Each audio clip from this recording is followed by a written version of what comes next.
Okay. Good afternoon, everyone. How are you all? Okay, fantastic. So, dear students, what are we doing today? We are starting our chapter 3, Theory of Production. Now, before I start teaching you about production, remember that there are two topics in your syllabus, production and cost, which are quite interrelated. I repeat, there are two topics in your syllabus, production and cost, which are quite interrelated. So, if you don't do the one, you will not get the another. That's why it's very important that you have a good and sound knowledge of this chapter, production first. Okay. What are the topics to be covered here? Mainly for today's class, we have four targets. Meaning of production, we will study that. We will study different factors of production. We will study what a production function is. And our target would be to understand law of variable proportion to some extent. Okay. So these are our four targets for the day. I hope it's clear. So number one, sir, what is production? Meaning of production. As you can see, production is the process of creating utility in goods. You know, initially there is a misunderstanding. People think that production is nothing but conversion of raw material to finished goods. Yes, this is true. It involves conversion of raw material to finished goods. That's true, but it is only partly true. It is not a complete truth. Reason being, production is much more than that. Reason being, production is much more than that. In addition to converting raw material to finished goods, example, potato being converted to chips. Yes, that is production. But is that only the definition of production? The answer is no. The answer is no. So what is production? Everyone, write down in the chat. It's the process of creating utility in goods. Process of creating utility. Utility, you all know from the last chapter. Utility is basically want satisfying power of a commodity. So if any activity, any product or service is able to satisfy your want, that is what utility is. And the process of creating such want satisfying products, be it good or be it service, is called production. So production creates utility is a better definition of production. Production is a process of creating utility, means satisfying wants. Any want you satisfy using a good or a service is basically a production activity. Hopefully it's crystal clear, everyone. Please confirm. Hopefully it's crystal clear, everyone. Very good. So production is a process of creating utility in goods. That's fantastic. Now, sir, how many types of utilities are there? Friends, there are mainly four types of utilities. Form utility. Sir, what does form utility means? Means converting raw material to finished good. Suppose I bring potato for you, and this potato, you convert it into chips, right? That is what form utility means. Then there is something called place utility. Then there is something called place utility. Sir, what is place utility exactly? I'll tell you. See, if a product is manufactured in, let's say, Mumbai, and is demanded in Kolkata, does that product have any value in Mumbai? No. The value will only be created if it's transported to Kolkata. Such creation of transfer from one place to another is nothing but place utility. So place utility is nothing but transportation. Yes. From where goods are produced to where they are needed or where they are consumed. That is transportation.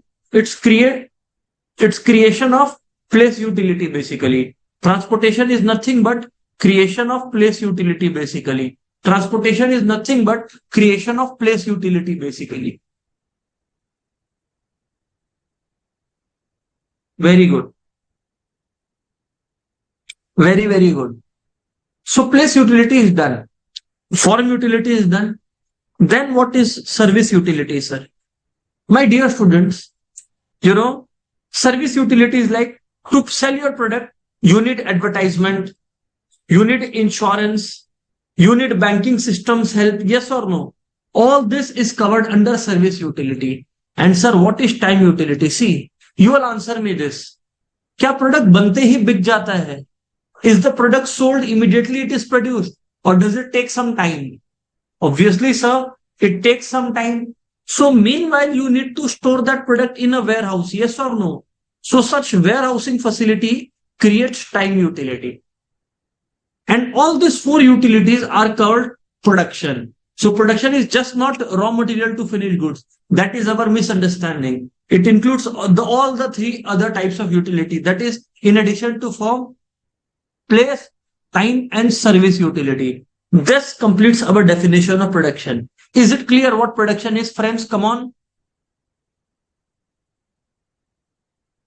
Friends, is it clear what production is? Come on.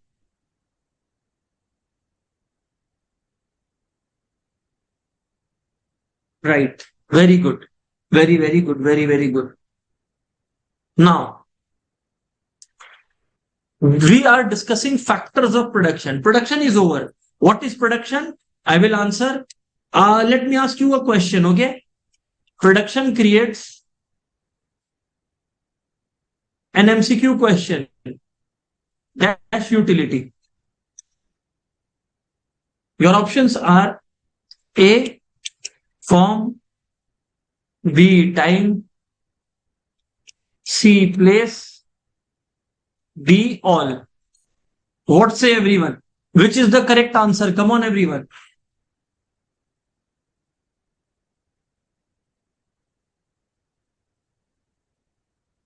Very good. Correct answer is all. Production creates all the utilities that we can think of. Now we discuss factors of production. Now we discuss factors of production. Factors of production. So what are factors of production? You know, factors of production are basically inputs. Inputs needed for creation of a good or a service. Simply speaking, whatever helps you in production, जो भी आपका production की activity में मदद करता है, जो भी चीजें आपकी प्रोडक्शन की एक्टिविटी में मदद करती है, वो फैक्टर्स ऑफ प्रोडक्शन होती है. बस बात खत्म. Whatever helps you in production is factor of production. Whatever helps in production, everyone, whatever helps in production is a factor of production. Whatever helps in production is a factor of production. So see, there are four factors of production in your curriculum, in your syllabus. Capital, land, entrepreneur, labor. Capital, land, entrepreneur, labor. Capital, entrepreneur, land, labor. Once again, capital, entrepreneur, land, and labor. Capital, entrepreneur, land, and labor. So the shortcut of factors of production is CELL. Cell. Cell. CELL cell. Everyone note it down. There are four major factors of production. Capital, entrepreneur, land, and labor. Okay. Now, friends, each factor of production works for something. Like, for example, if you hire labor, you will have to pay wages. So basically, it is a factor payment. Entrepreneur works for profit. Entrepreneur is the business owner basically. So this is the factor payment for entrepreneur. On land, you will have to pay rent. That is factor payment of land. And on capital, everyone, you all have to pay interest. On capital, you will have to pay interest. That is the factor payment here. Hopefully it's crystal clear, everyone.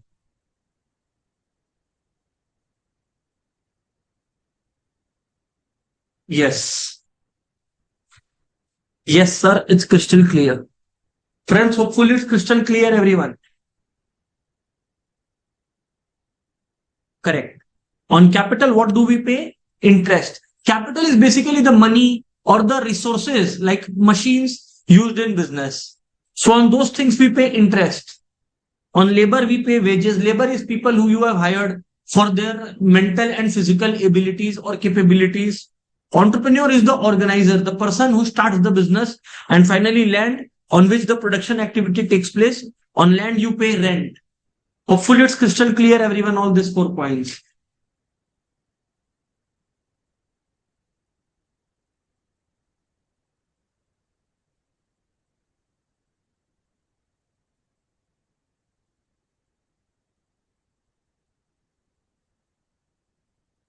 Great. Everything is crystal clear.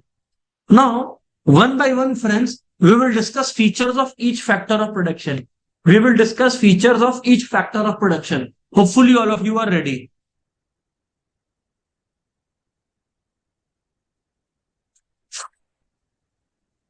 Number one, land. Everybody, land is a free gift of nature.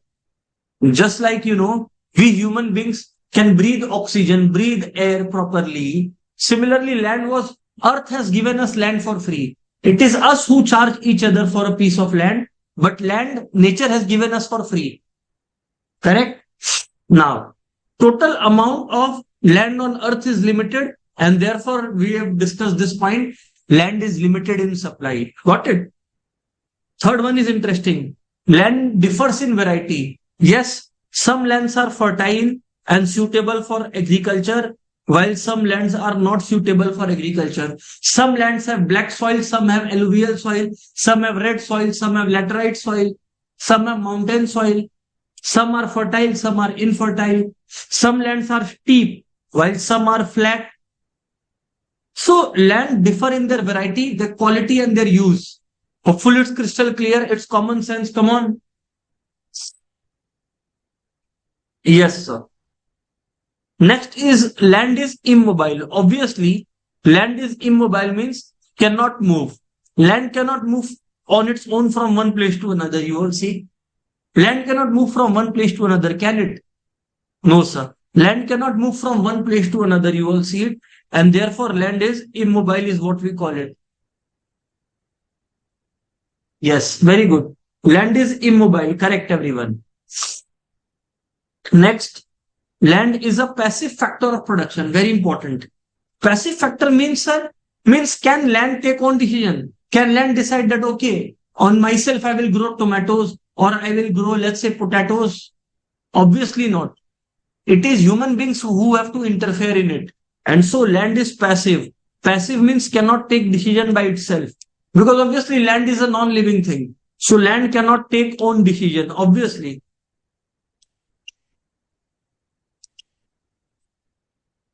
Immobile means land cannot move from one place to another, obviously.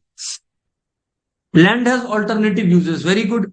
Like some are used for, factories. Some are used for agriculture. Some are used for residence. Some are used for, let's say, developing a pipeline. So uses of land vary from place to place.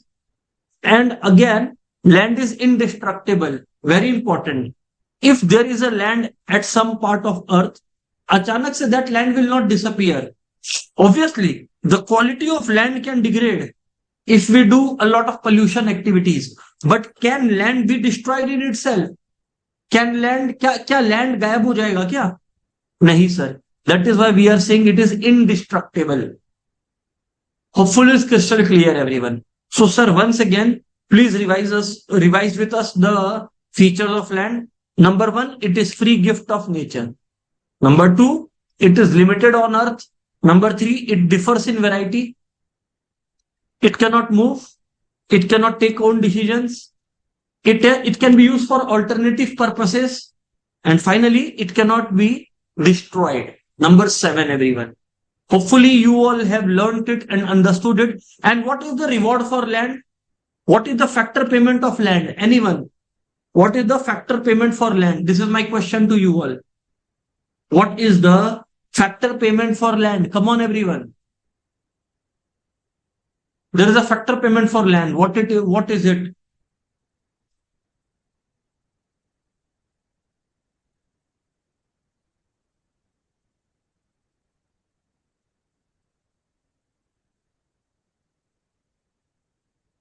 Very good. Rent. You pay rent on land. Very, very good. Absolutely correct answer given by all of you. Very good. Now we talk about characteristic of labor. Land is over. Labor. Who is labor?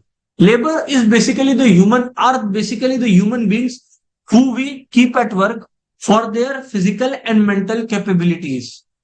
For their physical and mental capabilities. Understood? For their knowledge, for their skills, for their ability to put in the effort. And therefore, this is what a labor is. Okay? So number one is, labor is a human factor, obviously. Active. See, land was a passive factor. Passive factor cannot take own decision. Labor is active. So they can take own decision. They can use their brain.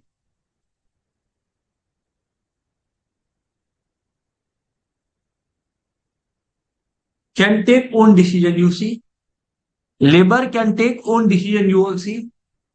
Okay. Another interesting thing is labor cannot be separated from laborer. Very important point. Labor and laborer cannot be separated. Labor and laborer cannot be separated. For example, in case of land, this was Mr. A. Now I buy this land from Mr. A. So the land of Mr. A and Mr. A are two different entities. It's not that I have purchased the land, so Mr. A will also come to my house. It cannot happen that way. But in labor, suppose now I am teaching you all. Okay? So basically, I am using my mental aptitude and physical aptitude. So now, if I am, suppose I go out of the class now. Suppose, will this process of knowledge imparting continue for today's class? Obviously, no. I have to be present. I have to be present. I have to be present. This is why I am labor, and the work I am doing is, again I repeat, the work I am doing is labor, and I am the laborer here, right? And laborer cannot be separated, right? Suppose you go for an haircut. So if the barber goes away, the process of haircut cannot take place, right? This is what I am trying to say. So labor cannot be separated from laborer. They are one and the same unit. Perishable, very important. You will see, last class we did on Wednesday. So Wednesday's class is now over. It has perished. Now is the time for new lecture delivery. Yes or no? This is what perishable means. That once utilized, we need that service again. Very good, sir. We understood. Another point is, laborer sells his labor, not himself. Very important. So suppose if you have a staff working in your office, you have not purchased the staff. You have only purchased the service that the staff provides. Maybe they make tea and food for you in the office. Okay. So you have purchased their cooking skills. You have not purchased the staff itself. Okay. This is not slavery going on. That is what we are discussing. Laborer sells his labor, not himself. Got it? Again, like land differed in uses and in supply. Similarly, labor differs in efficiency. Efficiency means productivity of labor. Everybody write down in the chat. Efficiency means productivity of labor. Just like land's productivity, labor has efficiency. Efficiency means the amount of output per unit of time a labor is able to impart. Amount of output per unit of time the labor is able to impart. That is what efficiency is. That is what everyone efficiency is. Is that clear, everyone?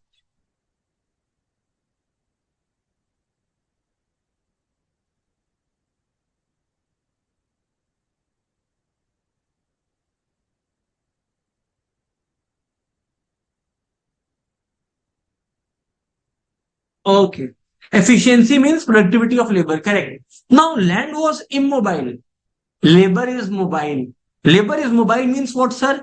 Labor can move from one place to another. Labor can move from one place to another. Land cannot, but labor can. Yes, labor has weak bargaining power. This is one of the truths that, suppose, we can make our staff work in rupees 500 per day.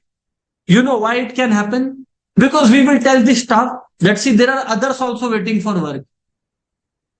Why labor has big bargaining power? Because there are plenty of labor available.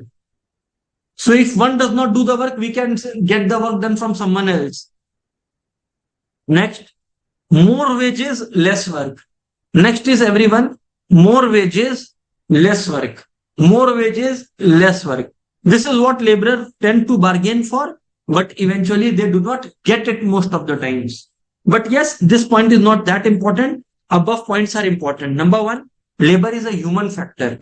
That is, human element is involved. Labor is active, means they can take their own decisions. Okay? Labor cannot be separated from laborer, obviously. Number four is labor is perishable. Means once a labor service is discharged, again you will need the labor service. Fifth, Very important. Laborers sell their labor, not themselves. Labor differ in their productivity. Labor is mobile, that is, they can move from one place to another, and labor's bargaining power is weak. That is, labor cannot bargain very strongly. Labor cannot bargain very strongly, you see. I hope it's crystal clear, everyone. Hour of leisure. Hour of leisure means workers, land doesn't want some rest. Hour of leisure means where they can enjoy, where they can relax basically. Labor needs some hours like that.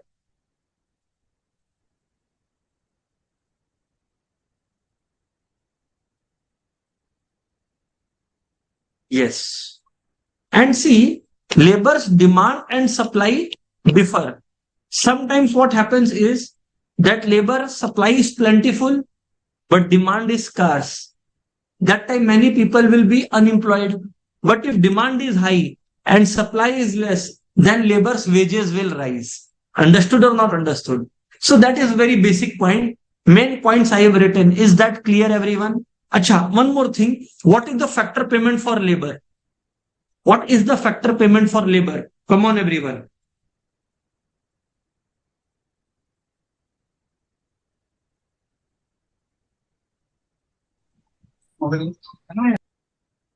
Okay.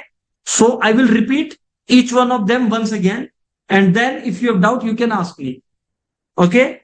Number one, labor involves human factor. Number one, labor involves human factor. That is, human element is involved. Number two, labor is active. They can take their own decision. Labor cannot be separated from labor. Labor is perishable. Yes. Perishable means what? एक बार आपको labour ने service दे दिया तो आपको अगले महीने या अगले दिन फिर से लेबर की सर्विस की जरूरत पड़ेगी. That is perishable. Labourer sells is labour not himself. हाँ, जब आप हेयर कट करवाने गए तब आप सामने वाले बार्बर से क्या खरीदे? उस बार्बर को नहीं परचेज कर लिया, आप बार्बर की हेयर कटिंग सर्विस को परचेज किए. करेक्ट. जब आप लोग ये क्लास कर रहे हो, आप लोगों ने क्या बेसिकली पाया? You have received this my service. I do not come to you. My service is what you deserve. Understood? This is what we are discussing here. Labor differs in efficiency. Yes, some people are good in accounting, some people are good in finance, some are good in marketing, some are physically strong, so they can move goods from one place to another. So each one is good in different things. Some are good in painting. Understood? Yes, sir. Characteristics of labor we have done. And labor's factor payment is called wages. Friends, is labor point crystal clear, everyone?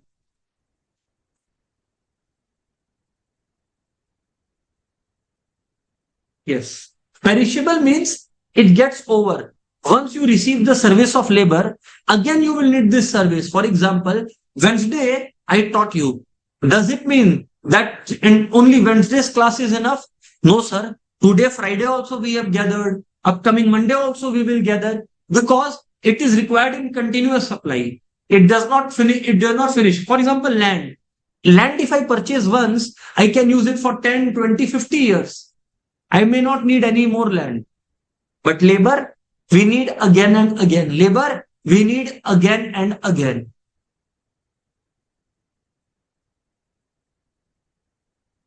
Very good. Now, capital. First of all, what is capital? It refers to both the things, friends. It refers to money being called capital, or also machines, raw materials, etc. that are used in the production process. That is also referred to as capital. First of all, is this much clear, friends? Both are capital, everyone. Both are capital.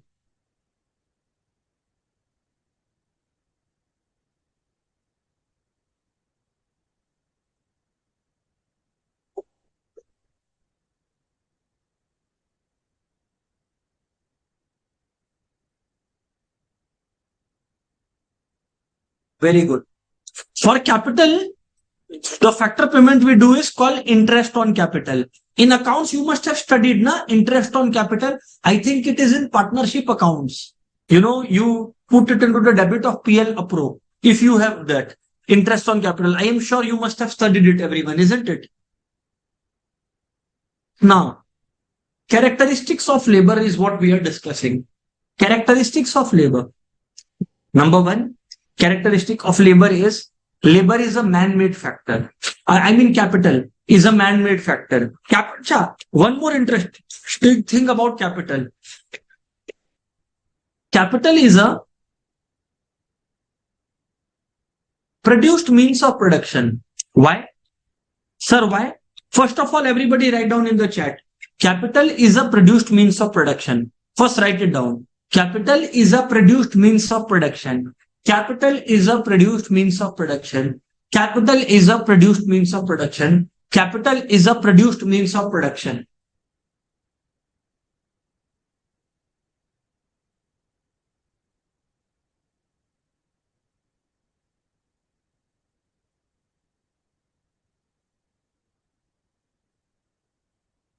Very good. Now, why? See, I will explain both in English and Hindi. Suppose I have a machine that manufactures chips. Now, come on, everyone. To manufacture chips, somebody has to manufacture machines. That is why it is called a man-made factor. That machines are made by human beings only, na? That is why it is called a man-made factor. And that is why we call capital as produced means of production. Because capital, that is machine, has to be produced, and only then this machine can be used for further production. Only then this machine can be used for further production. For that, machine has to be produced first. Friends, yes or no, friends? And this is why we call it to be a man-made factor. अब now in Hindi, मान लीजिए एक machine है जिससे हम लोग chips बनाते हैं. बात सही है, पर किसी को मशीन भी तो बनाना पड़ा ना. पर किसी को मशीन भी तो बनाना पड़ा ना, तभी ना दोस्तों मशीन चिप्स बनाया. हाँ सर, बात तो क्लियर है. किसी को मशीन बनाना पड़ा तब ना मशीन ने चिप्स बनाया. इसीलिए मशीन को मैनमेड फैक्टर कहते हैं. इसीलिए मशीन को मैनमेड फैक्टर कहते हैं.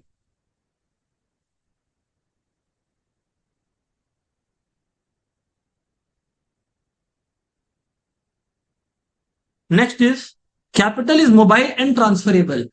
Machine can move from one place to another. Machine can move from one place to another place. Machine can move from one place to another place. Machine can move from one place to another place.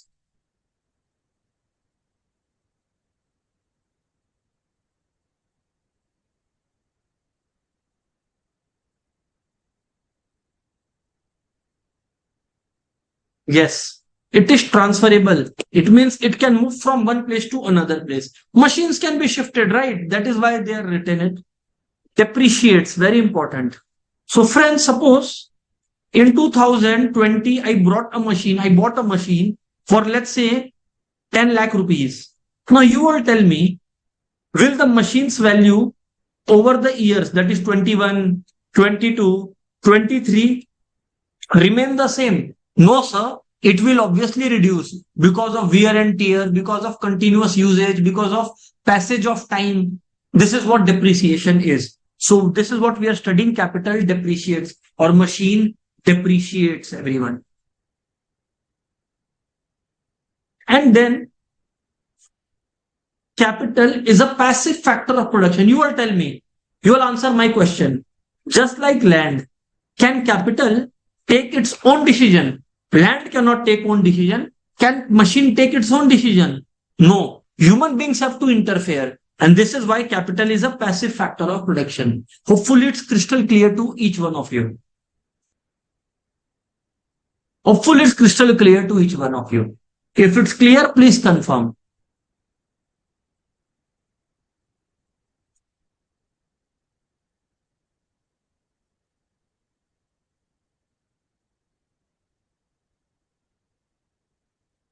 Very good. So till now we have done 3 portions. Capital, once more we will revise. Capital is a man-made factor. Capital means machine. It is made by some human beings. It is mobile and transferable, means machines can be shifted from one place to another place. It depreciates, that is its value fall down over time. And finally, it's a passive factor of production. Means it itself cannot take all the decisions. It cannot take all the decisions. Some human beings have to be involved.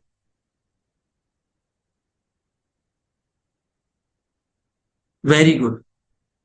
Now, friends, before we move forward, right? Right? Types of capital now we will study. Number one, human capital. We will discuss each one of them.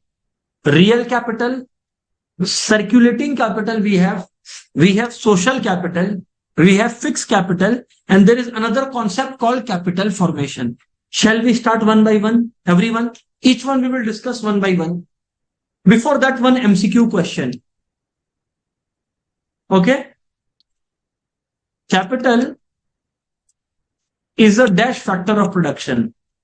Option A, active. Option B, passive.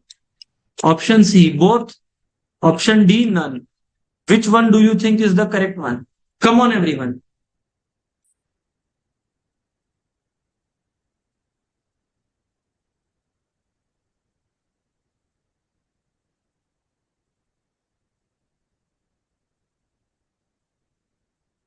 Very good. Very good. So, friends, you all are correct that capital itself cannot take any decision. So it's a passive. B is the correct answer. Very good. Raj has answered correctly. Aniket, Manya, Parth, Shreyas, Akruti, Sanjana, Sakshi, correct. Very good answer. Okay, great. So, sir, we have understood this much. Now let's talk further. Types of capital. Number one is human capital. Everybody, number one is human capital. Number one is human capital. What is human capital? Basically, skills and abilities of people that is employed in the company. Company's employees. Skills plus ability. Skills plus ability. Skills plus ability equals to human capital. Skills plus abilities is equals to human capital. That is the main topic. That is the main point, everyone.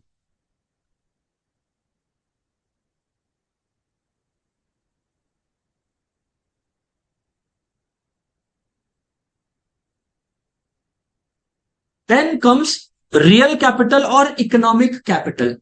Friends, real capital or economic capital is nothing but the physical goods like machinery and raw material. Physical goods. It can be machinery, it can be raw material, anything as such. Okay? Fixed capital, very easy. Amount invested in fixed assets. Fixed assets, you all know. Machinery, land and building, furniture and fixtures, all this. Basically, long-term assets that will last for more than 1 year time. That will last for more than 1 year time. Those are referred to as fixed capital. Those are referred to as fixed capital, everyone. Hopefully, it's crystal clear, everyone. So, first one is human capital. Second one is real capital. And the third one is fixed capital. Hopefully, it's crystal clear, everyone.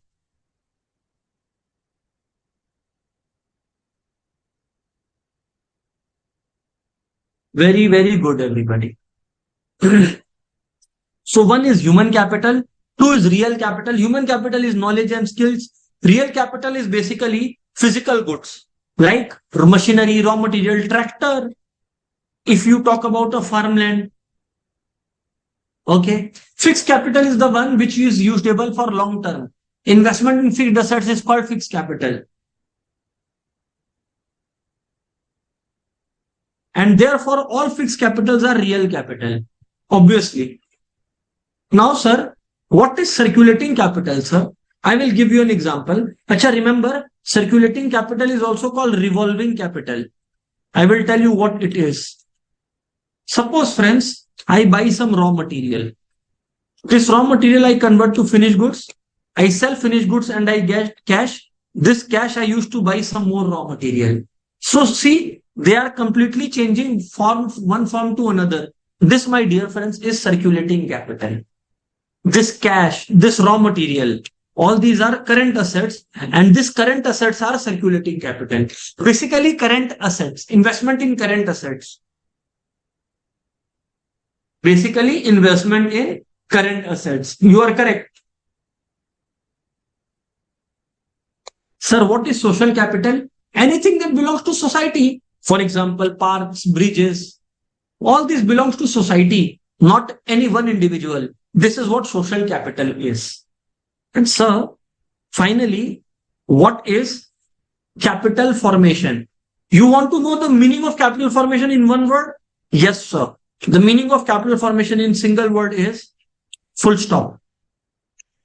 Investment. Bus. If you ask me meaning of this capital formation in a single word, my answer to you would be investment. That is it.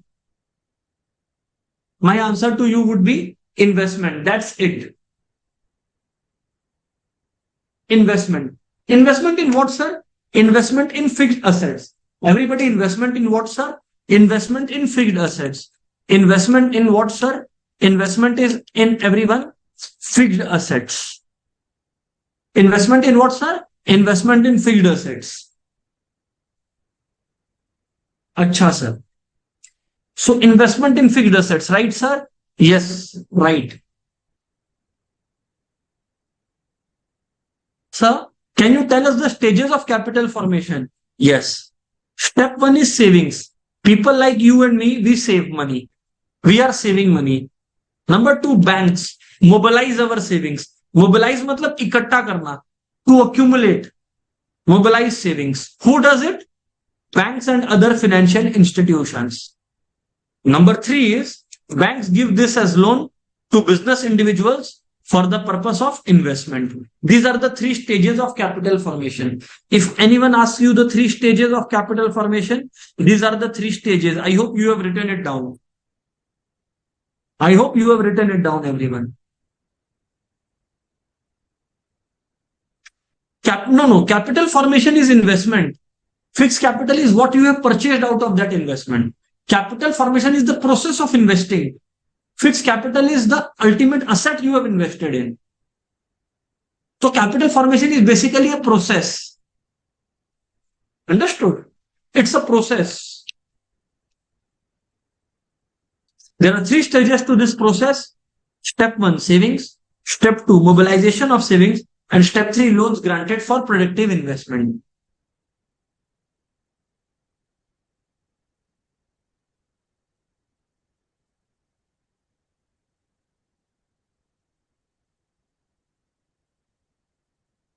Now, there are three major functions. Obviously, an entrepreneur performs many functions, but an entrepreneur has three main functions. Number one, resource coordination. In resource coordination, what they do? Basically, they hire capital, they hire labor, then they hire land, and they put it to use. So they are responsible for bringing all the other factors of production. Responsible for bringing all the factors of production together. That is what resource coordination implies. Bringing all the factors of production together. Bringing all the factors of production together.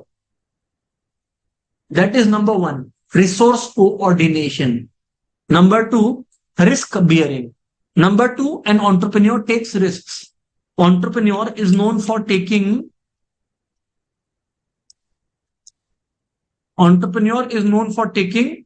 risks. That is what is the risk bearing function of entrepreneur. Risk bearing function. Entrepreneur is known for taking risks. They take risks. Risks of what? Risks of incurring losses. They are risks of bearing losses. They have to take this risk.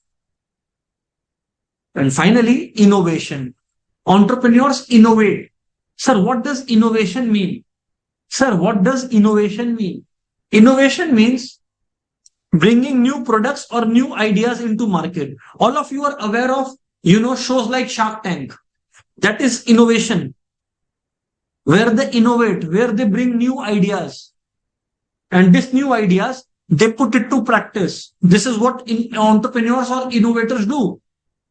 Hopefully it's crystal clear, everyone. Innovation is, I can give you an example of innovation.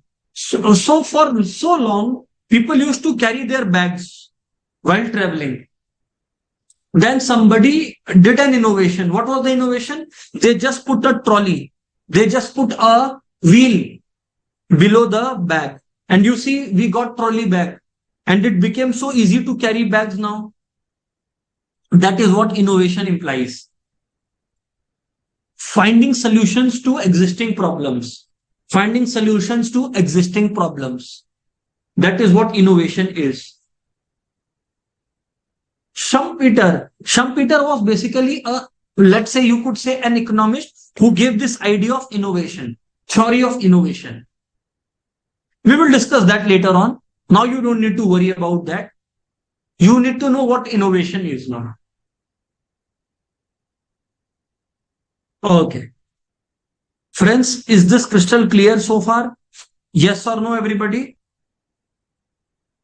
If yes, then we will start a very, very important topic, production function. Are you all ready? Are you all ready?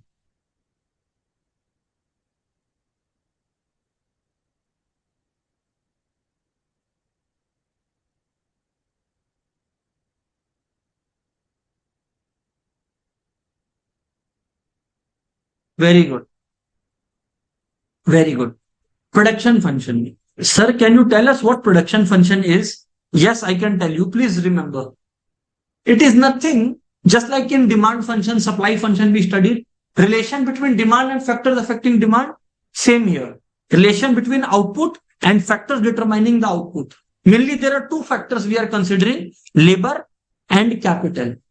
So the relation between input and output is called production function. What is production function? Relation between input and output. What is production function? Relation between input and output. One more time. What is production function? Relation between input and output. Input generally we take labor and capital.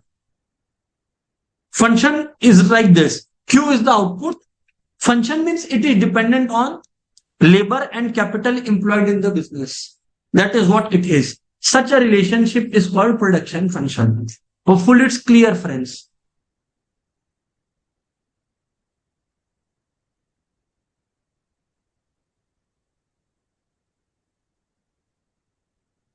Okay. Now, friends, there are two types of time period. There are two types of time period, friends. Okay. I hope all of you are ready. Yes, sir. There are two types of time periods, short run time period and long run time period. We have studied about this in supply. We have studied about this in supply. Okay. Remember, whenever we write K, K stands for capital, L stands for labor. For capital, we use K, not C, generally. Now pay attention, everyone. There are two types of time periods. We have studied this in supply as well. Short run time period, long run time period. Short run time period, long run time period. Short run time period refers to a time period where production cannot be increased by a large quantity, where production can be changed slightly. Slight change in production possible. Slight change. But in long run, by any quantity you can change production. You can increase by large quantity. You can reduce by large quantity. You can increase by large quantity. You can reduce production by large quantity. Both are under your control. That is long run. That is long run, everyone. That is long run, everyone.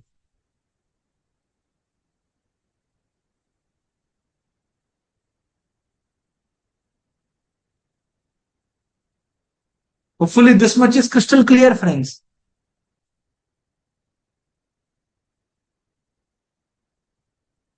Very good. So in short run, slight change is possible.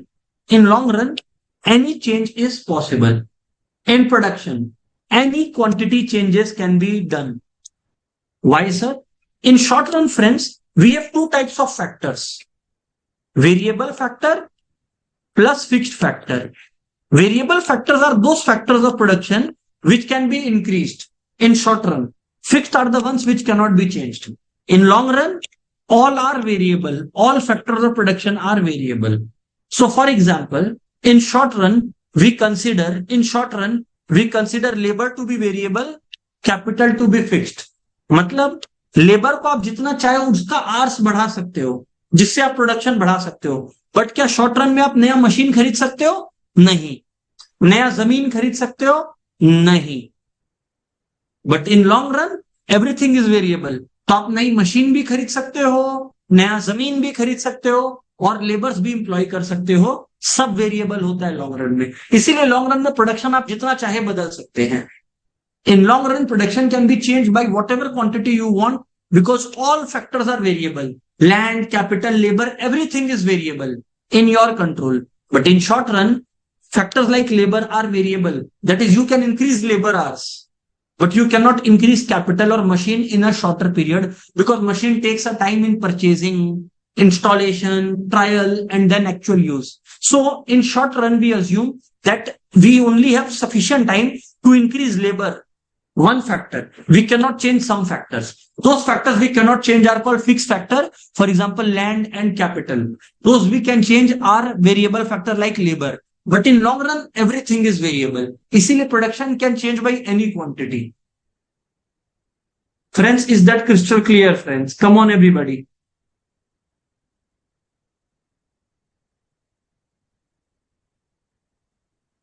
Very good. So you see, classification. In short run, factors are classified as variable and fixed. But in long run, all are variable. Absolutely correct. Very, very important. The last one is not that important. The first two are very, very, very important. So my question to you, let me give you an MCQ question before I start anything else. Okay? Hopefully all of you are ready to answer me. Yes, sir. Sir, please ask the question.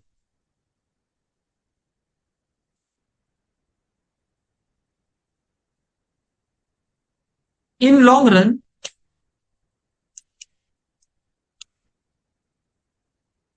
capital and labor are option A, fixed comma fixed, B, fixed comma variable, C, variable comma fixed, D, variable comma variable.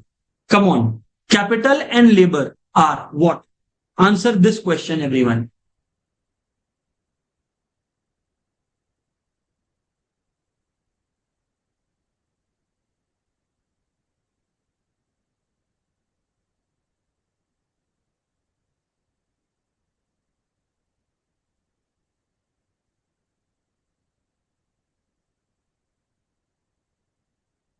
Wow. All are correct answers. Wow. You all are brilliant. Yes, in long run, everything is variable. In short run, we have capital as fixed and labor as variable. Understood or not understood? Okay. Another question, are you all ready to take up? Okay, sir, please go ahead. Question.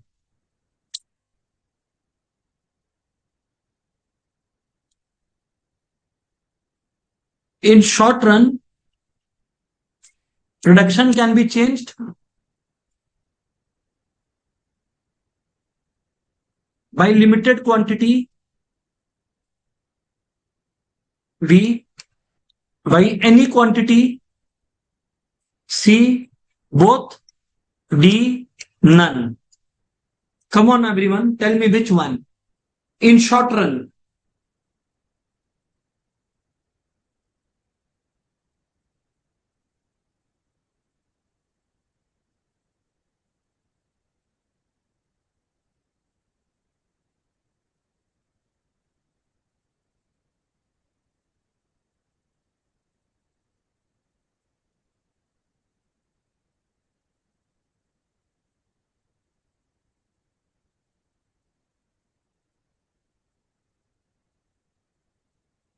very good. The answer is by limited quantity in short run. Acha, if I change the question to Very good. In short run, it is limited quantity. Suppose I change the question, third MCQ, I make it long run. Now, what will your answer be? Still A, or will it change?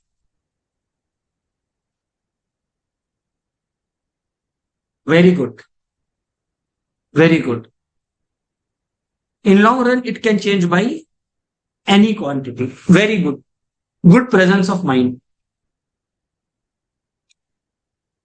So friends, now there are different laws operating under short run and long run. Production laws.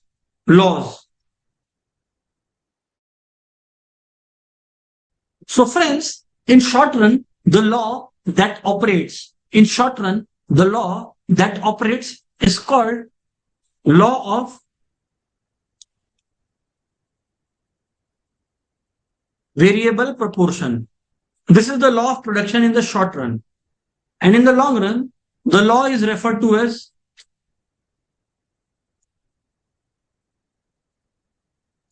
law of returns to scale. Law of returns to scale.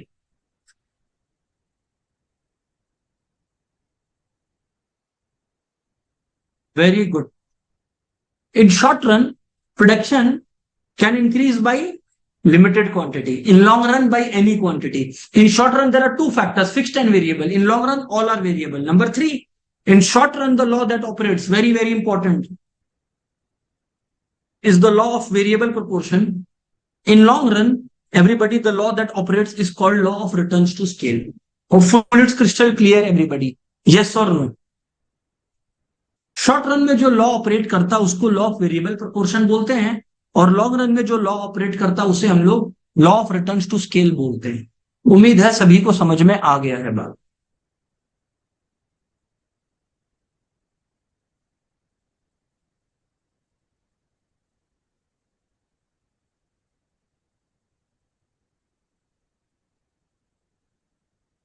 Yes sir, it's crystal clear.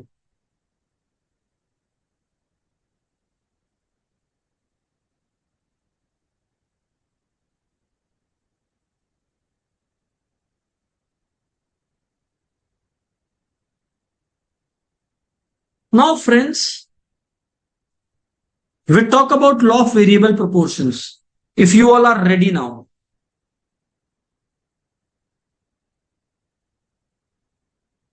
Very good.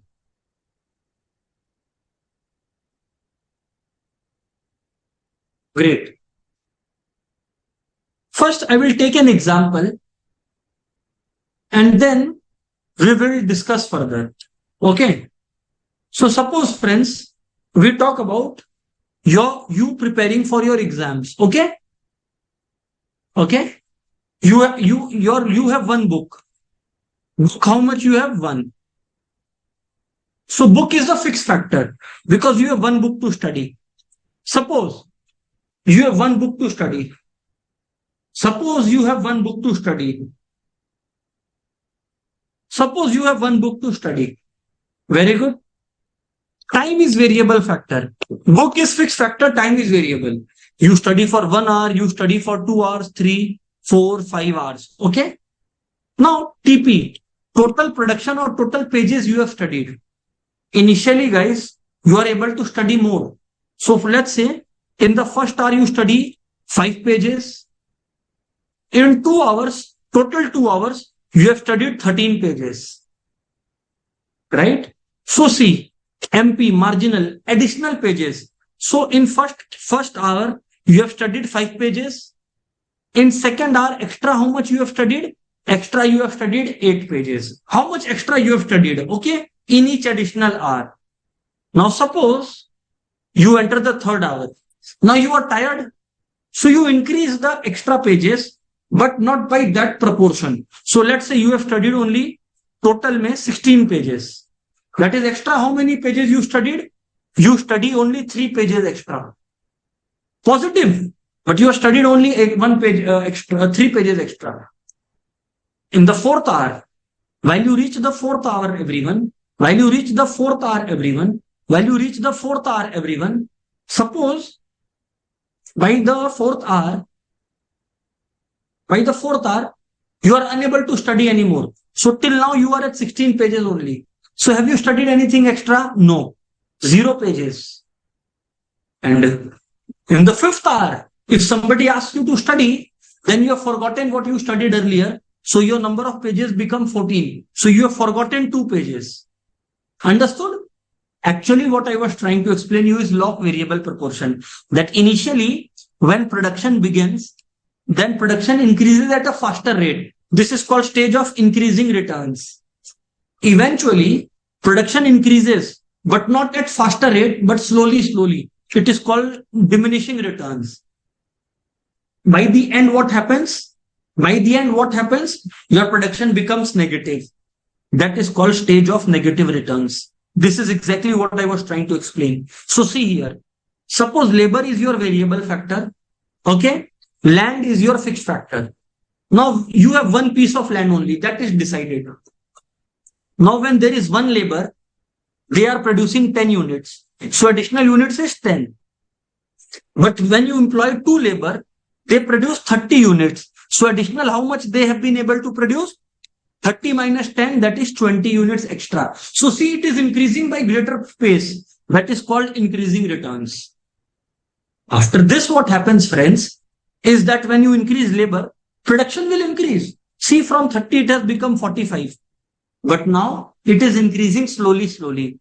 Initially, it increased by 20. Now from 30 to 45, it has increased only by 15. If you apply one more labor, production will still increase, but again, a little more slowly, like 45 to 52. So it has increased, but by how much? It has increased by 7 units only. If you work even more, 5 labor hours, then also production remains the same. So it was 52, it remains 52. So is there any additional change? No. 0 hours. Friends, this slight increase is called stage of diminishing returns to a factor. It's called stage of diminishing returns to a factor. It's called stage of diminishing returns to a factor. And eventually, when you enter the 6th labor, or when you ask the 6th labor to come in, as you heard, na, too many cooks spoil the broth. Zyada log kaam kharab kar denge, wahi hua. Now production has fallen. So MP has become negative. This is the 3rd stage. This happens in the short run. It is called law of variable proportion. First, did you understand this much? Or at least 20% did you understand? Yes or no? Come on.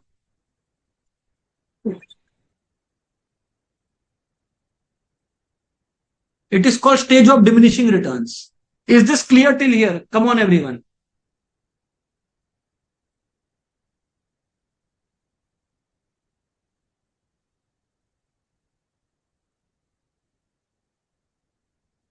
Yes, sir. So now I am dictating the law of variable proportion. Try and catch it. What does the law of variable proportion say? Are you listening carefully? What does the law of variable proportion say? The law of variable proportion, everybody, states that as you apply more and more units of a variable factor,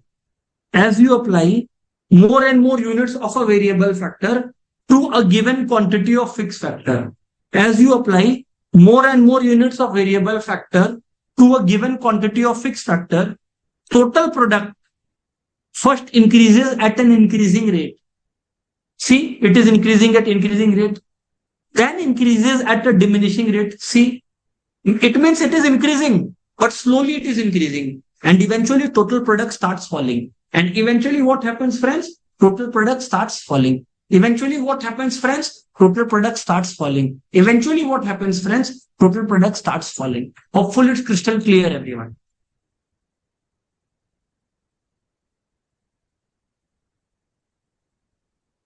So what does the law say? I am dictating again. Please try to focus, everyone. What does the law state?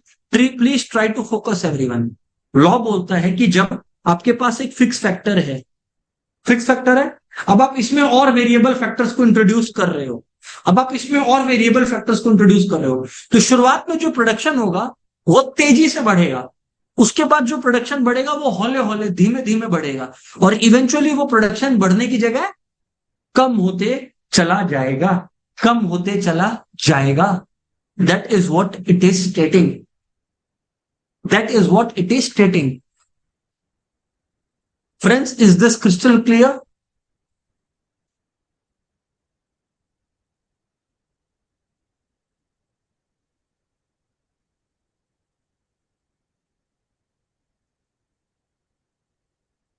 Now, sir, some formulas you need to remember. How you compute that formulas? See, TP means total product. Okay. So to find total product at any level, you add the marginal product like MP1, MP2, MP3 till MP until that level whose total product you want to find out. Okay. MP is marginal product.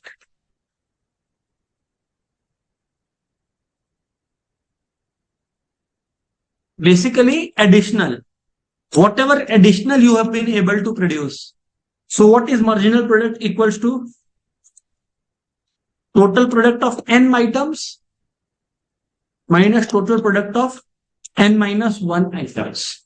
Total product of n items minus total product of n minus 1 items. Everyone. Total product of n items minus total product of n minus 1 item. Let me give you an example.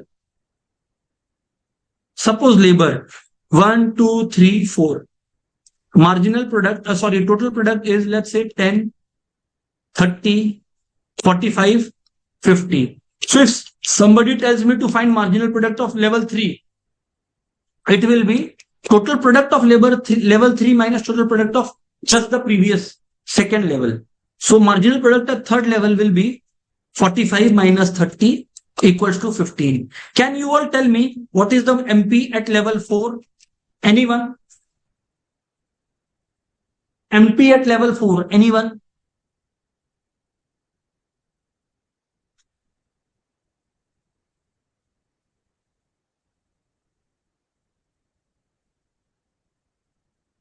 Very good. MP at level 4 is TP at level 4 minus TP at level 3. So it is basically 50 minus 45, that is 5. And now let's write the law of variable proportion. Let's write the law of variable proportion. What does this law state?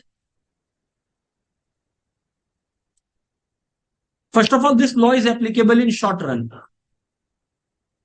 Now this law states, we write as per law of variable proportion, as we apply more and more units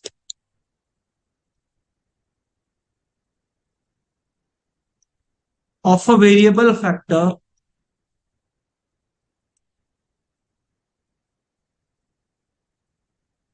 to a given quantity of fixed factor, the total product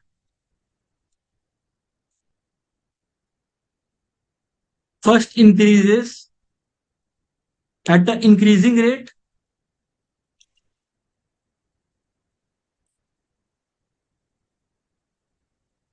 then increases at the diminishing rate,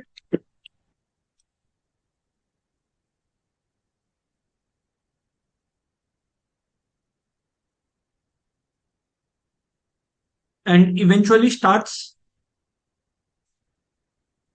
falling.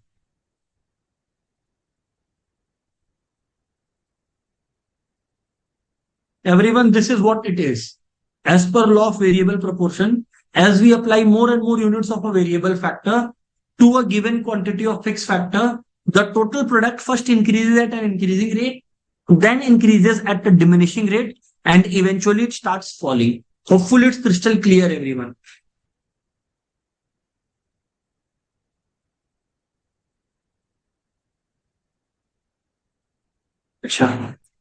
One more thing I am explaining you. There is something called average product. Average product is equals to total product by number of units of labor. So it's like 10 divided by 1. that is equal to 10. 30 divided by 2 equals to 15. 45 divided by 3 equals to 15. 50 divided by 4, that is equals to 12.5. This is what average product is.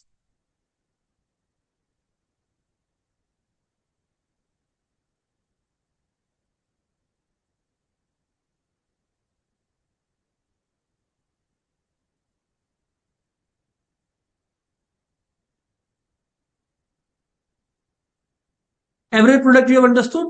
So friends, TP can be written as MP1 plus MP2. TP of n units is up to MPN, or TP can also be defined as average product into labor. Marginal product is TPN minus TP of n minus 1. Please note it down, everyone. So suppose if I tell you labor 1 unit, 2 unit, 3, 4, marginal product is, 10, 20, 5, and then 4. So what is TP equal to? At level 1, TP and MP are same, so 10. At level 2, you will add both the MPs, that is 30. At level 3, you will add all the 3, 35. At level 4, you will add all the 4, 39. Hopefully it's crystal clear, everyone.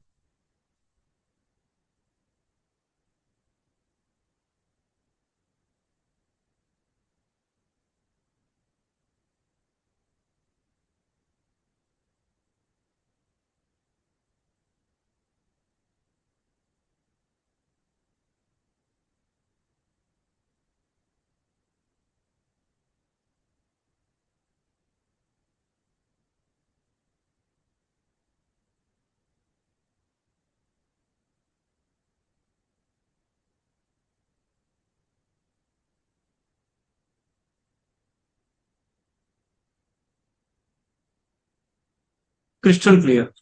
Now, friends, we practice the diagram. Diagram I am teaching you just so that you remember. If there is a diagram based MCQ asked in exam, you are prepared for it.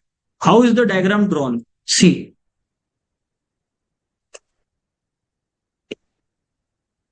This is TP. This is labor. This is MPAP. Again, labor. So total production first increases at an increasing rate, then increases at a diminishing rate, and eventually starts falling. This point is called point of inflection, where it changes from increasing rate to diminishing rate. Inflection point.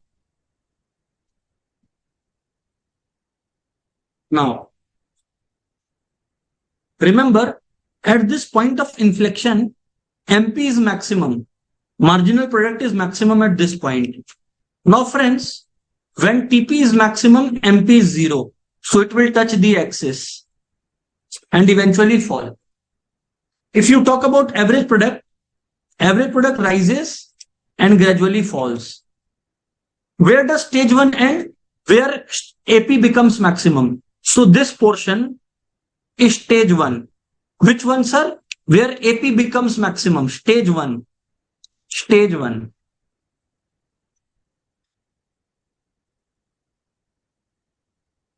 Where TP is maximum, this is stage 2.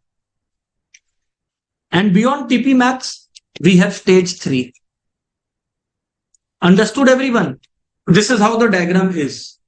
Remember, stage 1 ends where AP becomes maximum. Where AP becomes maximum.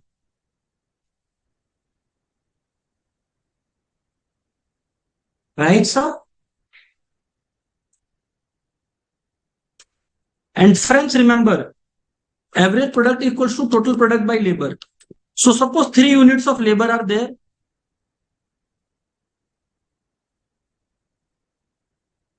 Suppose 3 units of labor are there. Total production is 90. So what is average product? 90 by 3, that is 30. So similarly, if I tell you average product is 30, labor is 3. So total product equals to average product into labor. That is 30 into 3. That is equals to 90. You get it. Understood, everyone? So these are the 3 stages. Let me talk about each stage. Stage 1 ends, you all know, note it down. Stage 1 ends where AP is maximum. Stage 2 ends where TP is maximum. Stage 3 ends beyond TP max. Note it down, everyone. Once noted down, let me know. Once written it down, once noted it down, let me know.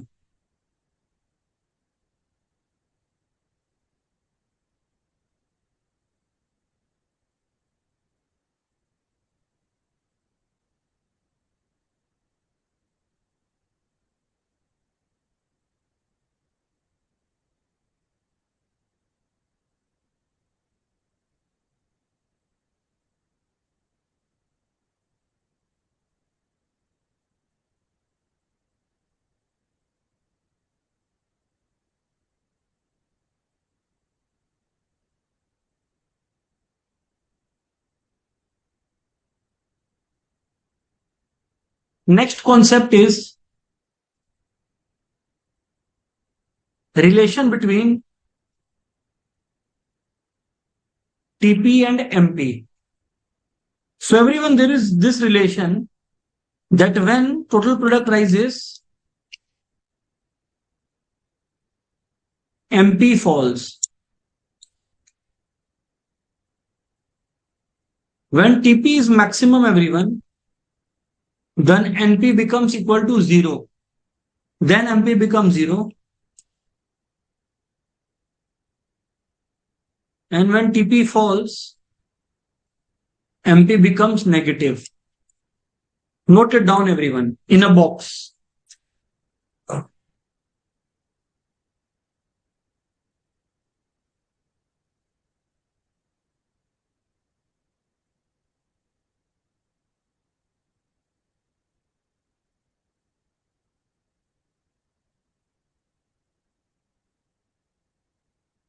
So this diagram, I am drawing once more.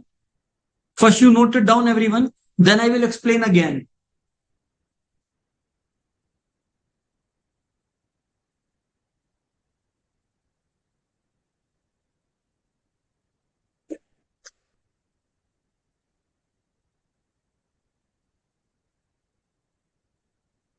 Great. Now, once more, sir, I am explaining this diagram. Pay attention, everyone. See. See the shape. This is TP, increases at increasing rate. This is TP, increases at diminishing rate. And now TP starts falling. Okay. This point is called inflection point.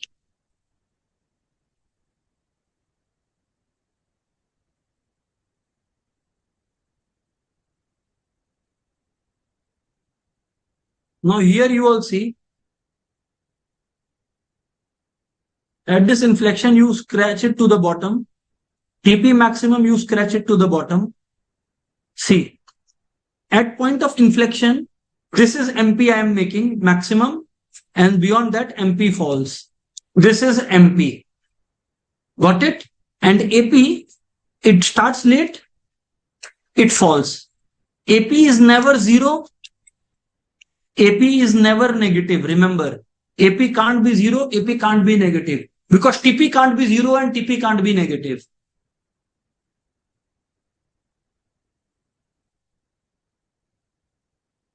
MP means marginal. MP means marginal.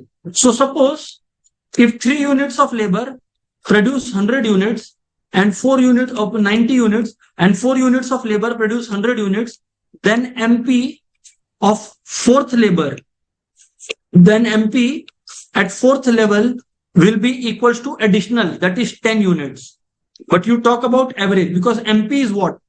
Total product for 4 minus total product of 3. But average product is TP by L. So it is 90 divided by 3. 90 divided by 3 is equal to 30. Similarly, 100 divided by 4 is equal to 25. So they are completely different, MP and AP. MP refers to additional units produced when one more unit of labor is employed. So you all can write it down. AP refers to total units produced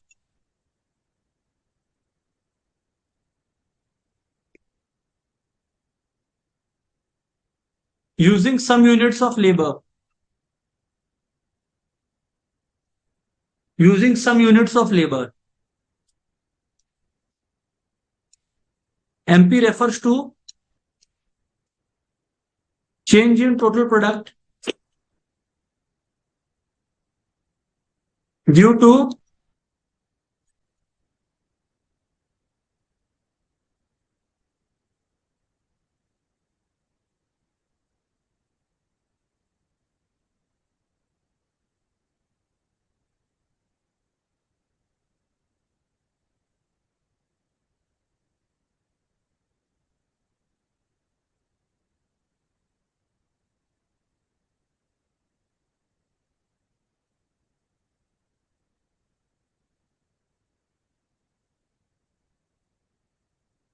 remember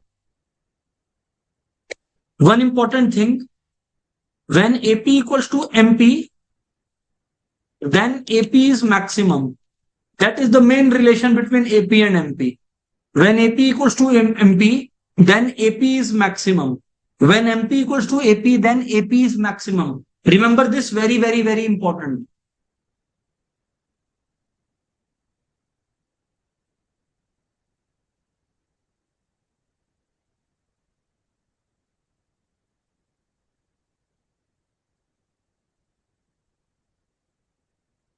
When AP equals to MP, then AP is maximum. Okay, now tell me everyone, another question I am asking you all.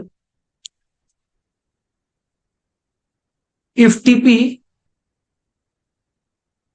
is 50 for 5 units of labor, find AP. Option A, 10. Option B, 20. Option C, 30. Option D, 50. Find AP. Come on, everyone.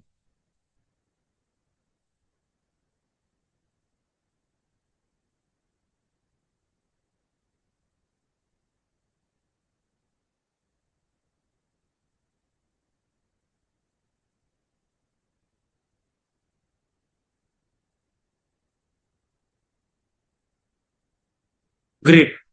So you all remember it correctly that AP equals to TP by labor. So 50 by 5 equals to 10 units. This is the correct answer.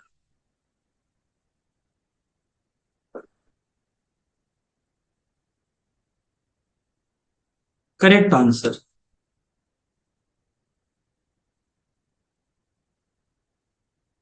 Okay. Next question. When TP is maximum, MP equals to A, maximum, B, negative, C, 0, D, none of the above.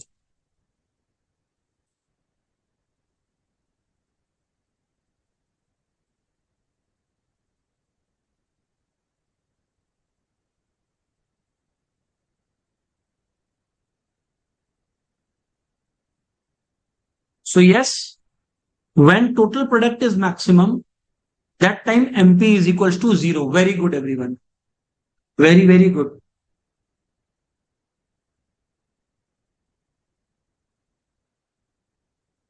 Very, very good.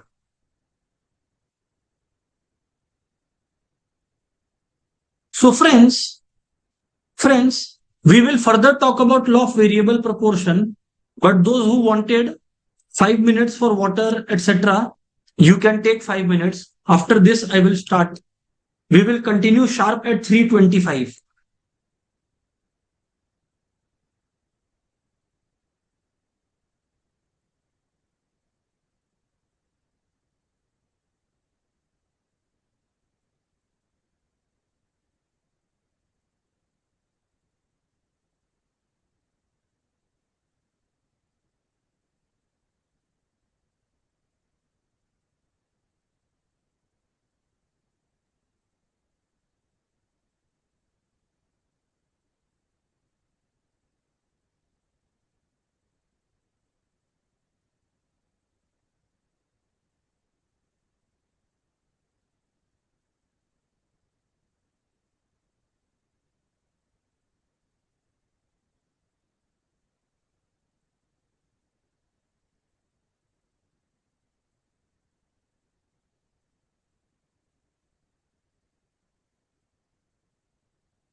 Mobilisation of savings means savings को जमा करना, इकट्ठा करना, accumulate करना। जो banks करते हैं ना, सबके सेविंग्स को एक साथ इकट्ठा करना, means collecting the savings of everyone so that it can be granted in the form of loans to business enterprises.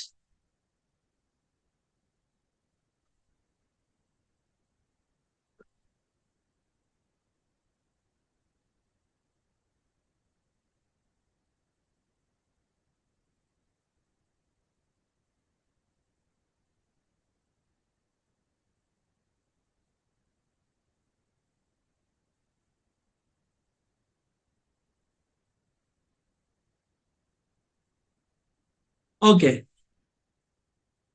So now friends,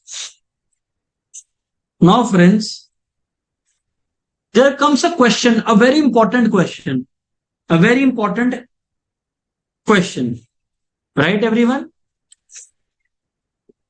Acha, remember this. Some points you have to remember that AP is equals to max MP when AP is maximum. It means that maybe MP is falling, but AP will come and meet MP and AP will start falling after that.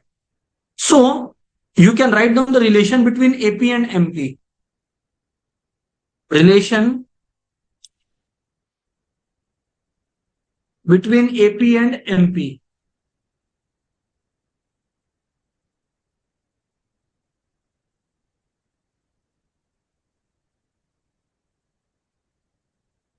Number one, when relation between AP and MP, relation between MP and MP, all of you have written down the heading? Yes. TP and MP we did. Now AP and MP. This is the next and the last one that is needed. See, when MP is greater than AP, that is जब MP AP के ऊपर होता है, जब MP AP के ऊपर होता है, comma AP rises. Number two, when AP equals to MP, that time AP is max. That time AP is maximum. And number three is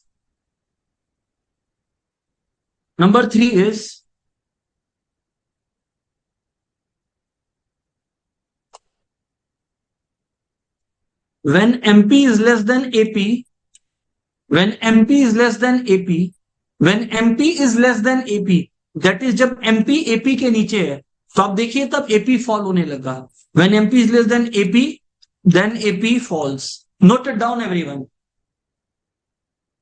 Once you have noted it down, write down done in the chat so that we can proceed further.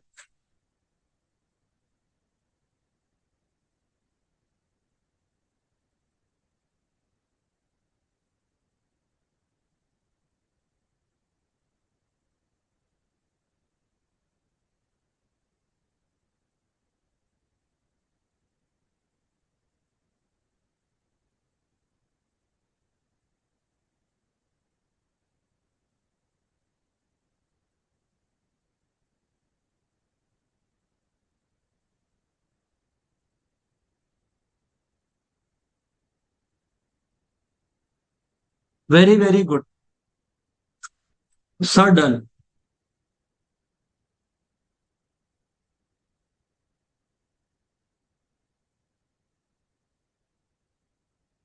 Now I am asking a question, a very important question. So please note down, everyone. Remember, AP will never be negative. Come on. All of us are preparing for CA foundation. Some basic sense is needed. AP will fall, but it will not be zero or it will not be negative. Apply some basic sense. Average product is total product by labor. For average product to become zero, total product has to be zero. Production कभी भी zero हो सकता है क्या अगर labor employed है तो? So if production cannot be labor zero, then how can average product be zero? For average product to become negative, total product को या labor को negative होना पड़ेगा. Total product या labor कभी भी negative हो सकता है क्या?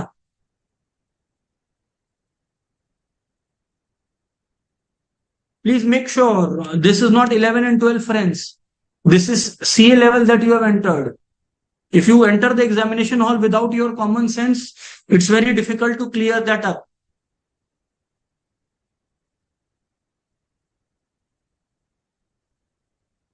Next heading is, under which stage would a rational producer operate?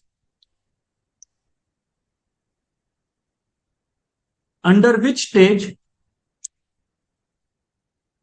would a rational producer operate? Rational means a producer who is logical, who has common sense.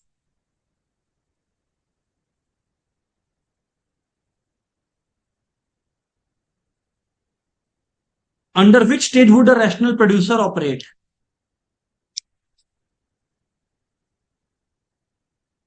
So friends, always remember,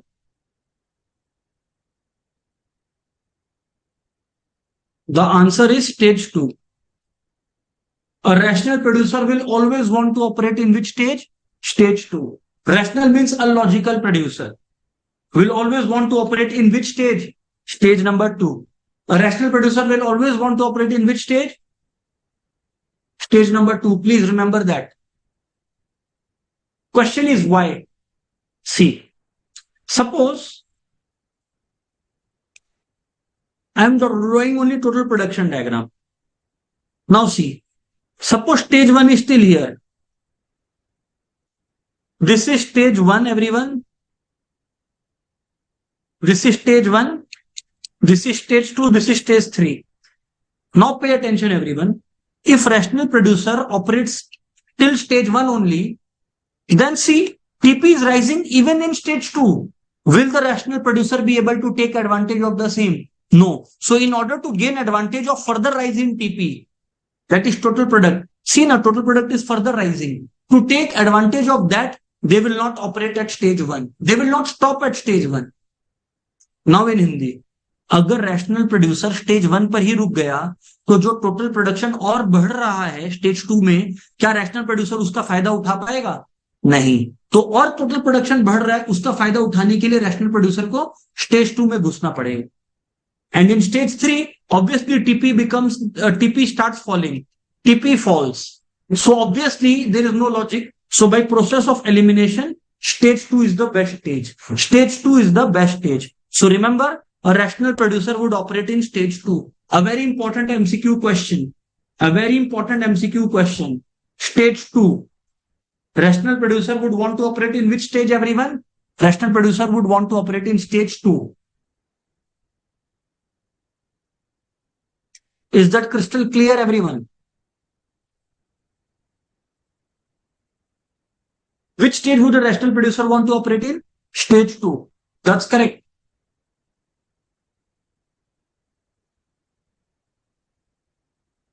Now, friends, now, another question I have. Answer this.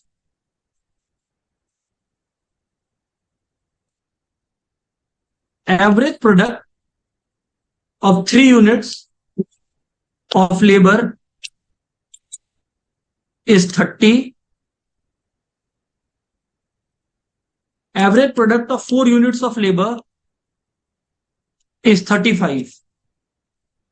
Find. I am not giving you any option. Number 1, TP at 3 units of labor. Number 2, TP at 4 units of labor. Number 3, MP at 4 units of labor. Come on, find it out, everyone. 3 questions asked in 1. Come on, everyone.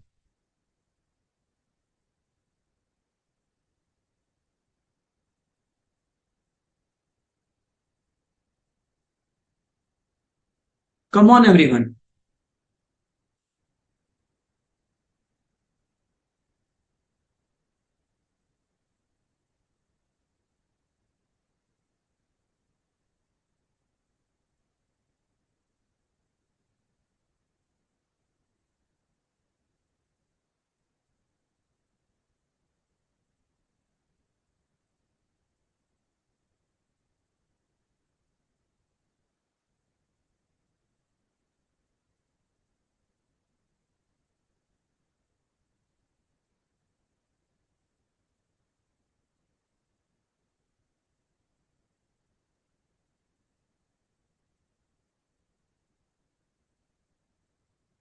Now pay attention, everyone.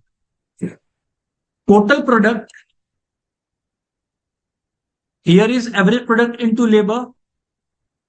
So total product at 3 units is 30 into 3. That is 90.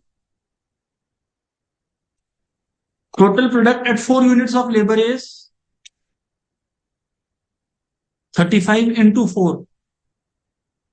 140. And MP at 4th unit of labor is TP for 4 units minus TP for 3 units. So for 4 units, it's 140. For 3 units, it's 90. So MP for 4 units is how much? MP for 4 units is 50. These are your answers: 90, 140 and 50, everyone.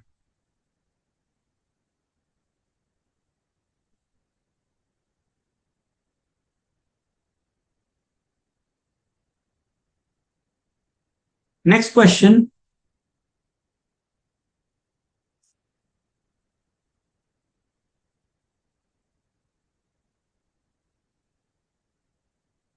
Under which stage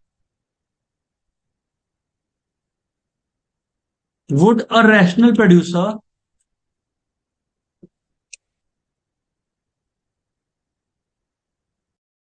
want to operate? So here are your options. A, stage 1, B, stage 3, C, stage 2, D, none.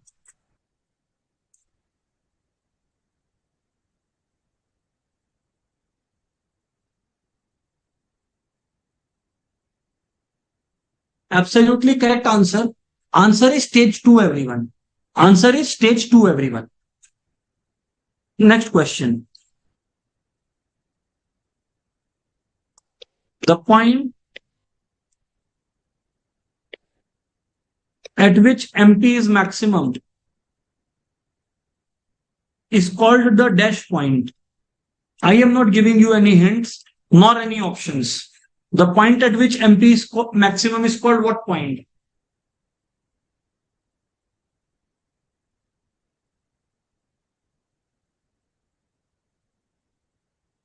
Correct. Yes, you all answered it correctly. The point at which MP is maximum. The point at which MP is maximum. The point at which MP is maximum is called inflection point. That's correct. Inflection point. Great. Great, great, great.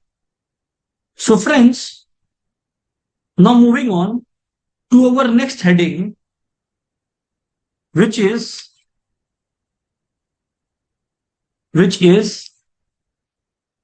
basically discussing about objectives of a firm or an enterprise.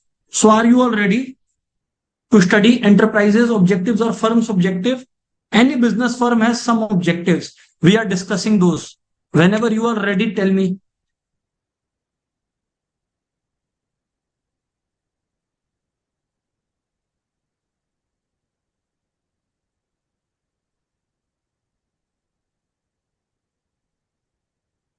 Okay.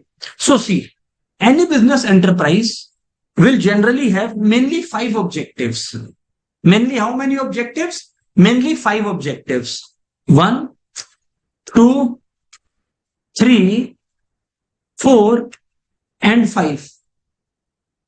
All right. So any business firm will have 5 objectives. Number 1 is the organic. Organic means it's for itself. What is the organic objective? To at least survive in this competitive world. To at least be able to survive in this competitive world. So the first organic objective is survival. The first organic objective is everyone's survival. The first organic objective, everyone, is survival. The first organic activity objective is everyone's survival. Correct? Very good. Sir, what is the next objective? Friends, Next objective we call as economic objective is, you could say, profitability plus growth. Profitability plus growth of business. That is the economic objective. You will see that is the economic objective. Profit plus growth. Profit plus growth. Profit plus growth. Is that clear, everyone?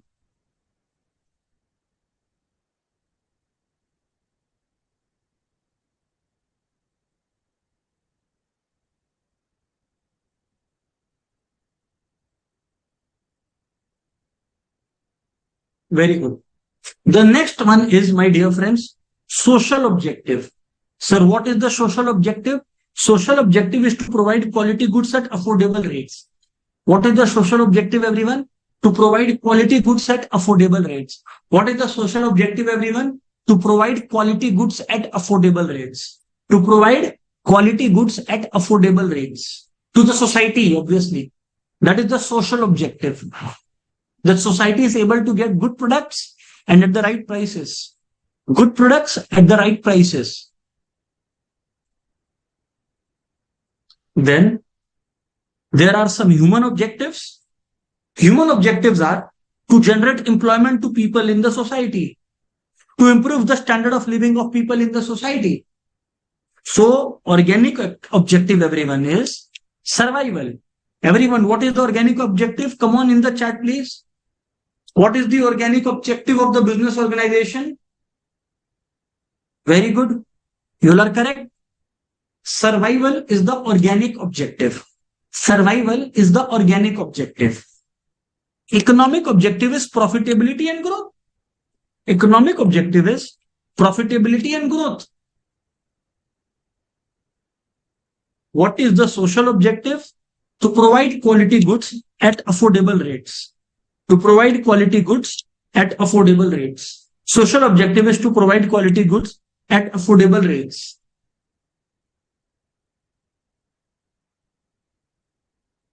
Economic is profit plus growth and social is quality goods at affordable rates. What is the human objective? Human objective is to generate employment, to improve the standard of living. To generate employment, to improve the standard of living. To generate employment, to improve the standard of living. To generate employment, to improve the standard of living. To generate employment and to improve the standard of living. To generate employment and to improve the standard of living. What is the national objective, sir? Obviously, the national objective is growth of our nation, development of our nation, to pay taxes timely. These are the objectives and the, basically duties as well. So now let me ask you a question. Let me ask you a question then.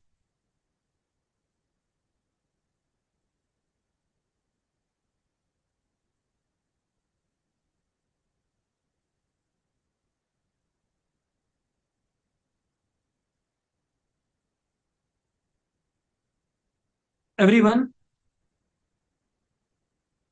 generation of employment is what objective? Employment is dash objective of a business. A, social. B, economic. C, human. D, national. Which objective is it, everyone?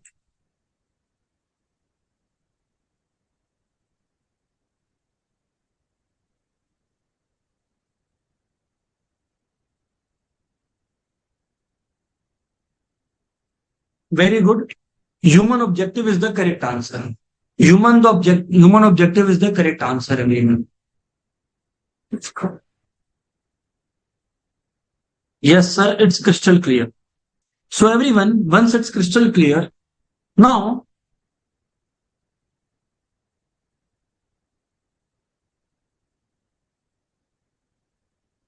another question I have. MCQ. Relation between input and output is called option A, returns to scale, law of variable proportion, C, production function, D, demand function. Come on, everyone, answer me this question. Relation between input and output is which relation, everyone? Yeah, where is it covered? Out of the four examples or the four options that has been given. So friends, the correct answer is production function, because law of variable proportion applies in short run, returns to scale in long run. So there is no context here. The answer is production function. Got it? Yes, sir. The answer is production function. Next question, everyone, I have is, if total product of one labor is 50, find its marginal product and average product. Option A, 0, 0, B, 50, 50, C, 20, 30, D, 30, 20. Come on, everyone. 1 means TP at level 1. Total production at one unit of labor.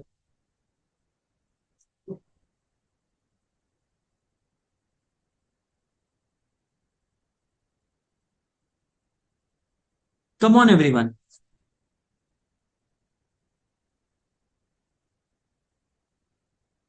Come on, everyone. Which one is the correct, do you think?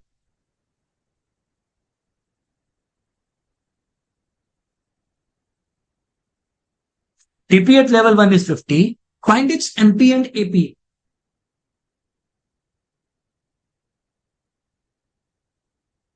Very good. C. TP at level 1 is 50. So MP will obviously be 50 because if nothing was there, TP was 0.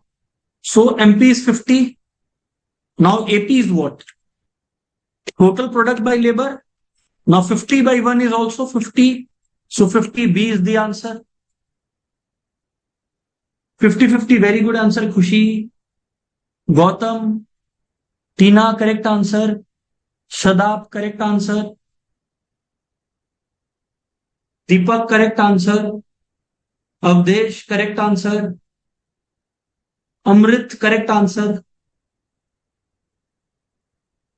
Nancy, Chanchal, correct answer. Varun, correct answer. Shreyas, correct answer.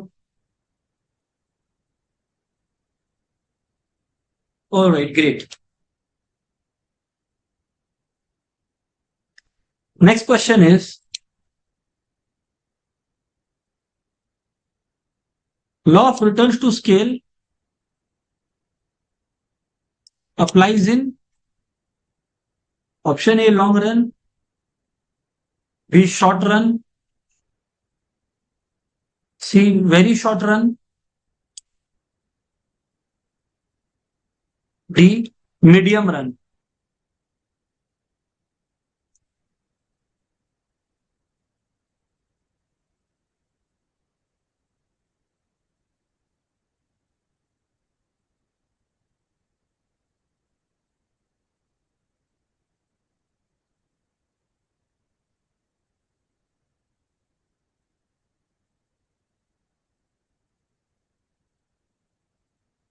Very good answer.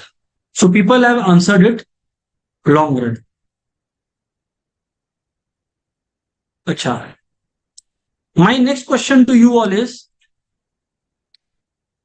what are the three stages of law of variable proportion? I need the names, everyone. What are the three stages? In the chat, write it down, please.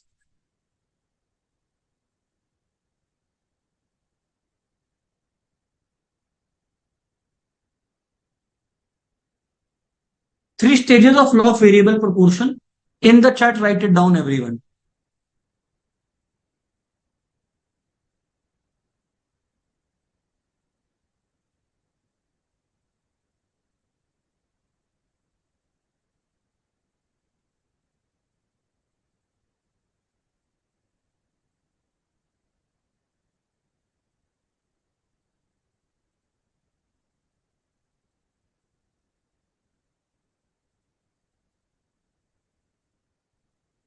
Very good.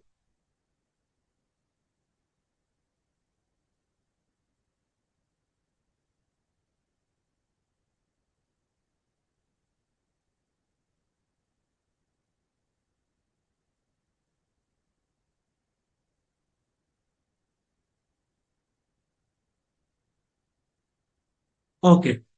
The three stages are stage of everyone increasing returns to a factor, stage of diminishing returns, never write decreasing, stage of diminishing returns, and stage of negative returns. Friends, lastly, we are going to discuss what are some of the problems that enterprise faces. A business enterprise faces a lot of problems. Enterprises problems or dilemmas. The first problem everyone is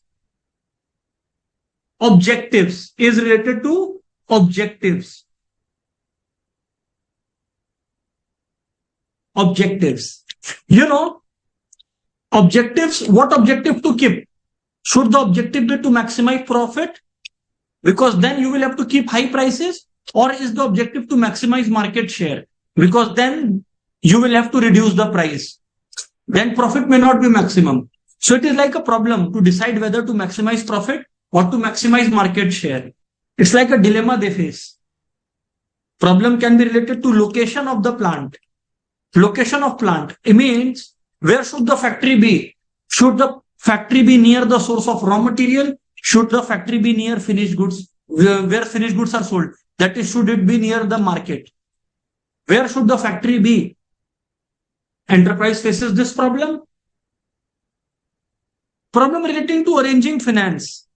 You know, in terms of how much finance to raise, what will be the capital structure? Means what will be the debt equity ratio?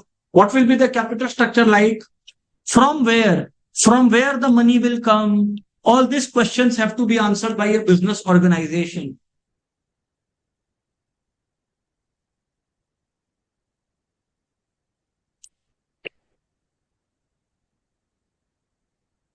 Next is problem related to marketing. Next is problem related to marketing. Here, organization has to identify the actual and the target customers, target market. It is a very tough process. It means deciding who do I need to sell. And also in marketing, 4P decisions are to be taken. There are 4Ps in marketing, everyone. How many Ps? There are 4Ps in marketing, everybody. So, sir, what are the 4Ps of marketing, sir? Sir, what are the 4Ps of marketing? 4Ps are what product to produce? What is the product that I will produce? Price. What is the price I will charge? Place. Place means will I be using middleman or not? How will I sell?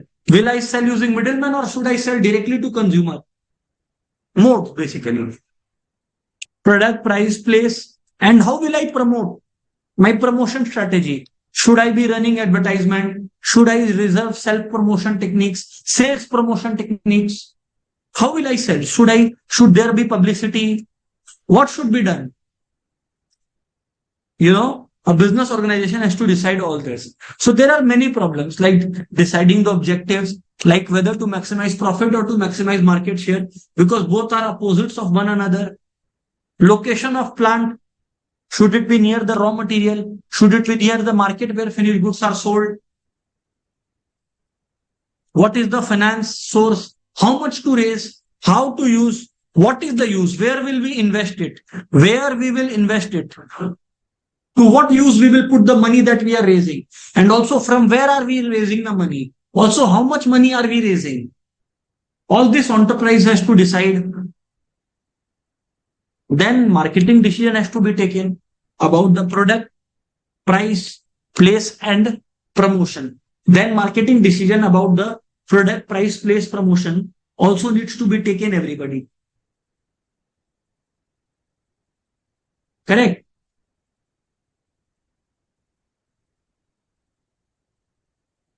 Now, let's write about each stage of variable proportion stages. Now we are writing about each stage. You all make a note like this.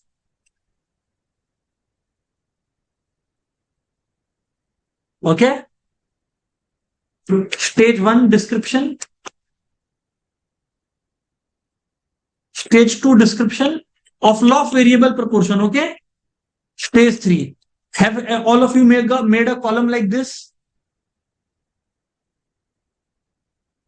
Have all of you made a column like this? So in stage 1, what happens? TP first increases at increasing rate.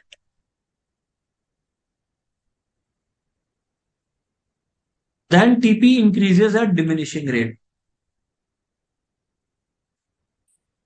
In this stage,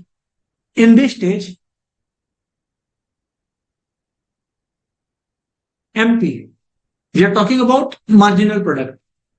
MP rises. And number 3, MP rises and becomes maximum in this stage. And here, average product rises in the first stage. Have you noted it down, everyone? Have you noted it down? What happens in each stage we are writing with TP, MP and AP individually?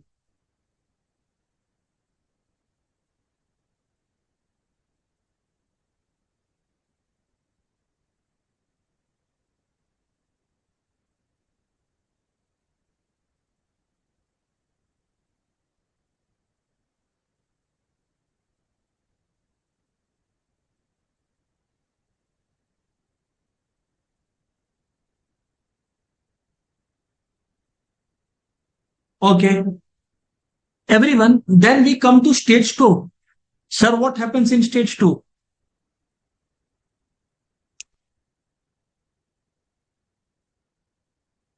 TP increases, here AP rises and becomes maximum. We did not write becomes maximum. TP here, stage 2 TP increases at diminishing rate and becomes maximum.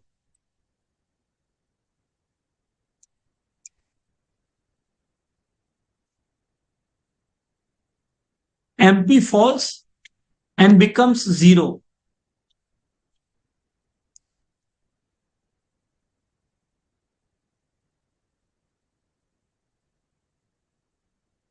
AP falls.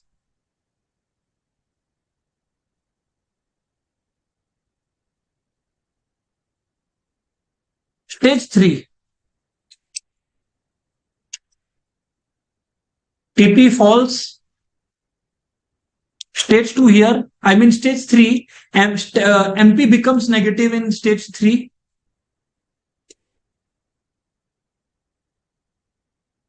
And in this stage only, AP continues to fall, everyone.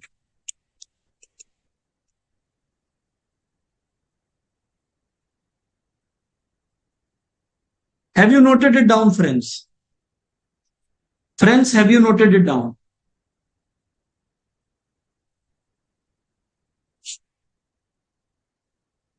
This is a summary basically that I have made you all right. It is like a summary that I have made you all right.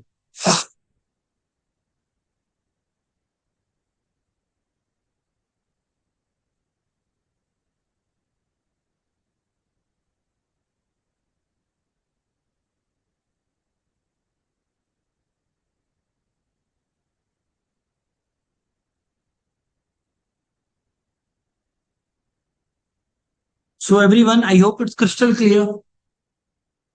So friends, for the day, we are winding up our discussion. Next day, we will discuss returns to scale. Next class, we will discuss Cobb-Douglas production function. And also, we will solve some back MCQs in our respective institute ICI material. Okay, we will be discussing all this in our next class. Your homework till then is to start solving some questions, to read the institute's material, to read the summary notes that I have made you write, so that your full-fledged preparation can be done. Okay? Okay. That's it for the day. Goodbye, everyone. Thank you very much for the day. Bye-bye.